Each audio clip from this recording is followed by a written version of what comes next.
They hadn't been gone very long, and men in suits come again. And the whole crew is set down and told, you do not talk about these missing scientists. You don't talk about any of this. But Brian said, the strange thing is, Linda, I was never asked to sign a non-disclosure agreement. So my coming to you in 2015, I'm not doing anything wrong. And I think that you should know that in those years, at least when I was there in Antarctica, we were seeing silver discs. We saw that big hole down in the ice that others rumored was the entrance to a collaboration between what they call extraterrestrial biological entities and our military, that there were National Science Foundation researchers who came in a group, disappeared, and when we went to pick them up, they seemed traumatized, like post-traumatic shock. Now, that was 2015, and I did a recorded interview with Brian, and he was on Coast and Earth Files and several programs. And he called me up in 2016 saying, I'd really like to meet you. We'd never met, we'd only been on the phone.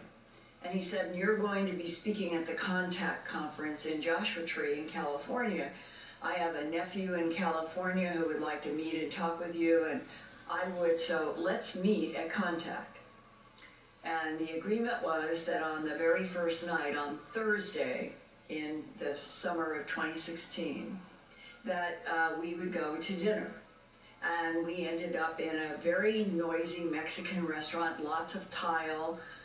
It was very noisy, and we even joked, ironically thinking back, if they got a satellite on us or there's a spy in here, it's going to be hard for them to hear what we have to say. And we joked about it. We were there probably until about 10:30, 11. And when we left, it was a warm night, and we all agreed we wanted to keep talking about all of the various UFO, ET stuff we were talking about. So we went into the parking lot where they had an SUV that was parked under a tree, and we talked for another couple of hours out there in that parking lot. That was Thursday night. I end up doing a lot of work on Friday, Saturday, Sunday. Monday morning, the guys have gone back to their homes. So they're taking me back to the airport to leave, and I get a call on my iPhone. And it is the nephew who was with us on that Thursday night dinner, and he says, you will never believe what happened with his Uncle Brian. And he says, he got a phone call this morning at work. Now that meant a lot, because Brian still works in an aerospace context. You can't call his office. He doesn't give out that number. You have to call him on his private cell phone. And he got a phone call to his office line that I then later learned in talking with Brian began this way. And this is an absolute transcript of what Brian said happened. The voice on the other end of the line said, is this Brian? Yes, who is this? I didn't recognize the number at all coming in on my phone. And the voice said, I want to tell you that what you have been talking about, you need to stop talking about. Brian said, well, what stuff is that? And he says, quote, we know that you were with Linda Moulton Howe last Thursday night, and we know that you went to dinner at a Mexican restaurant in Joshua Tree, and we were aware of what you were talking about with her and other people, and that your experience that you had when you were on the ice, when you were in the service, we do not want you talking about that specifically. We don't want you talking about the scientists that you picked up after being missing for a couple of weeks. Brian said, well, how would you know about that? I've only talked to certain people. And the voice on the phone said, well, we know pretty much everything. And he said, just don't be putting that out there anymore. Certain people would prefer that you not talk about that. And Brian said, well, I'll consider that. And the phone clicked dead. Brian, who is very smart, looked at the phone and did something that they could do and called and had a number that he wrote down. When he called that number, it came back as the general phone number for the National Security Agency in Fort Meade.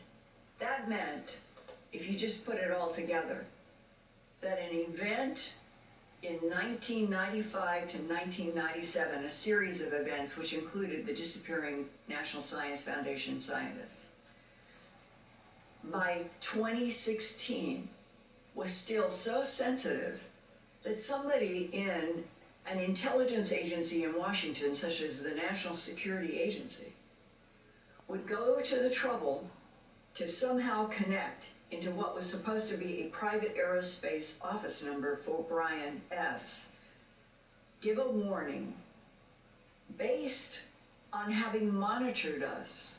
Something is in Antarctica that I personally think every human being on this planet deserves to know the truth about.